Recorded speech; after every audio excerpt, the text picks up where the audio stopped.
Look at what's going on right now with the left independent media, like the Young Turks. Even though they're pretty big, I mean, they have like 6 million something subscribers on YouTube, so they're a pretty big corporation already. But it's the fact that he's been so wrong about so many things that now he's had to now go centered. He's had to now go way. He was way too far left, and now he's kind of running to the center, like Kamala was trying to do, and that didn't work. That's why nobody voted for her. But the Young Turks are trying to go centered. Anna Kasparian, who's a really big Young Turk anchor, is going, I would even say maybe even almost just centered, not even centered left.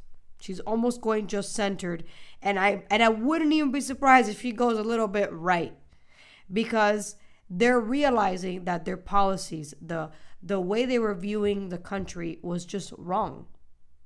And unlike Cenk, she actually is accepting that she was wrong, which I respect her for that. I respect somebody who was literally like, oh, I'm never going to talk to a Trump supporter. They're all the same. They all think the same. And then now that things have happened to her and it's actually hit home for her, she's realizing, oh, wow, crime is not imaginary. Crime is actually real. The homelessness problem is actually a really big epidemic. Wow, so they're finally realizing that they were very out of touch with society because they live in their own little bubble. And that can be maybe even the same for the right. But in our case, the right is more open to having somebody challenge them than the left is.